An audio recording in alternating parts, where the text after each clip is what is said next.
Holy shit, guys, I think I found my favorite game so far of 2017.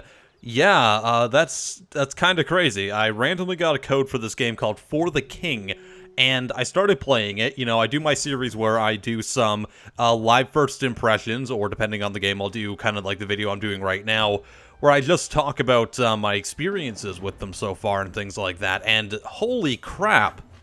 This game surprised me. I had never heard of it before. It's gone through Kickstarter after I've looked into it and stuff, and the developer's Iron Oak Games. I couldn't find anything else on Steam that they had done beforehand, so I would assume that they've done some turn-based stuff in the past or some roguelite things, because this game seems to get everything right. And in the small amount of time I've played, I've only done one little playthrough. I kind of got my ass handed to me after a little while, but man, it seems like these guys really know what they're doing, and they're making like basically their dream project, and they're putting their heart and soul into this one, because there's barely anything in this game that I didn't absolutely fall in love with as soon as I started playing it. I love the art style, for one. I saw it originally, and I kind of thought, okay, it's that that indie art style, and then maybe it's they're trying to make it look as good as they can for the budget. But then I started playing it, and everything looks like beautiful with those pastel colors and stuff, and it all looks absolutely fantastic. And you get into the game, and everything, even though it's in early access right now, it's all got its own proper like sounds and assets and animations already.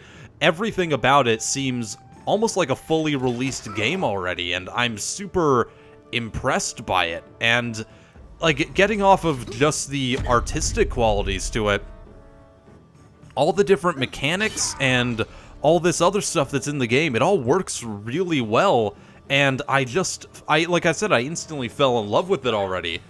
It's kind of insane. So if you're kind of wondering what it is, it's a turn-based, basically kind of Final Fantasy style fighting game, but you're also in this tile-based world as well when you're kind of wandering around everything. Kind of like, I guess, Civilization or Age of Wonders or something like that. So you're kind of like wandering around the world, except it's more like an RPG. And you're controlling multiple party members, unless you're doing co-op or online, which this game has, which I'll get into in a second. And you're going around this world, and you're getting into these battles as your party and everything, and defeating different enemies. There's dungeons, you're finding loot and stuff, and all this really cool stuff. And everything about it just seems like it works really well already. And that's something you don't often see in early access games. And every part of this game that I like gradually uncovered as I went further and further and further so far, everything about it I've said, oh, that's a really cool, that's a really neat idea. And I love games like this where they take a couple little ideas and they kind of meld them together to make a really interesting concept that feels familiar yet different at the same time, and that's what For the King is doing so far. So the premise behind it, like I said, is you have this party, and you can wander around the land doing different quests and resting at towns and everything, kind of like a Dungeons and Dragons thing, almost kind of like that. And basically you have like a certain amount of turns where you have to do specific quests and stuff, but you also have other side quests you can do, or you can go and find new items and stuff. And if your entire party dies, or if you don't do the quest in time, then the chaos will take over and you'll have to restart it.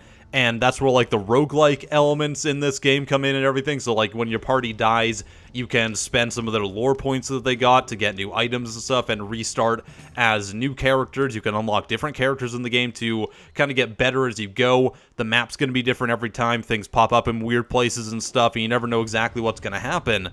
So it increases the replayability instantly, even though you might be going through like the same little bits of quests and stuff.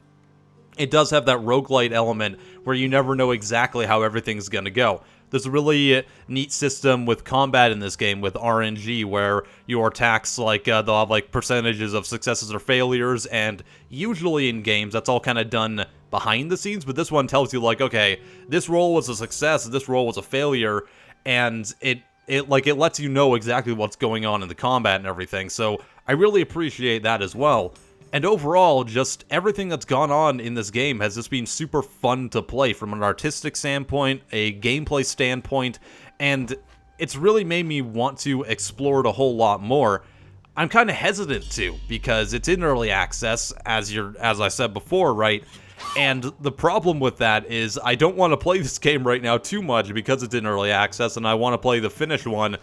I don't want to get burnt out on it like I have in the past with other games, so man, like, I'm just gushing over this, and I've only played like an hour of it, but it's instantly grabbed me, and that doesn't happen with me with a lot of games. Like, it never does. I think the last game that really grabbed me for a long time might have been Overwatch, and then before that, maybe XCOM 2.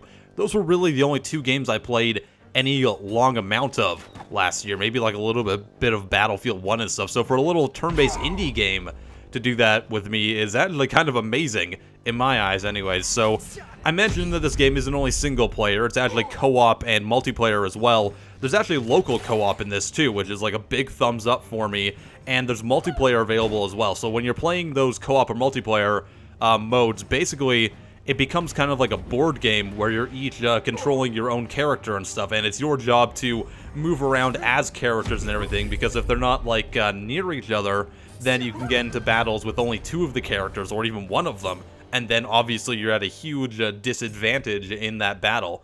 So it really rewards like questing together, almost like in a D&D sense, and I'm a big fan of Dungeons & Dragons mechanics and stuff, so this game kind of like took the D&D, like basically like how that entire game plays out, and it's applied it to a top-down and turn-based board game, and that's really, really cool to me. So overall, I am super looking forward to seeing the updates on this game and stuff, because it's grabbed me instantly, and I think that if you're a fan of anything like this, then you should be at least looking at it, and like seeing where it goes in the next few months and stuff, and definitely pick it up when it releases if you're interested in this type of thing.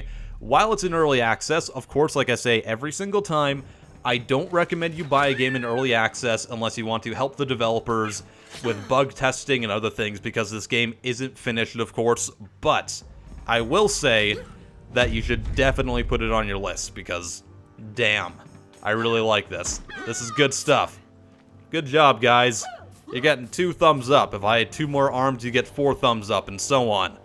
People would also probably run away from me on the street, but you know, that's what happens when you have extra appendages. Anyways, hope I found something neat for you if you're watching this, and now you can go and find something really cool. Check it out if you have the time. I am PattyJack, and I will see you next time. Have a wonderful day.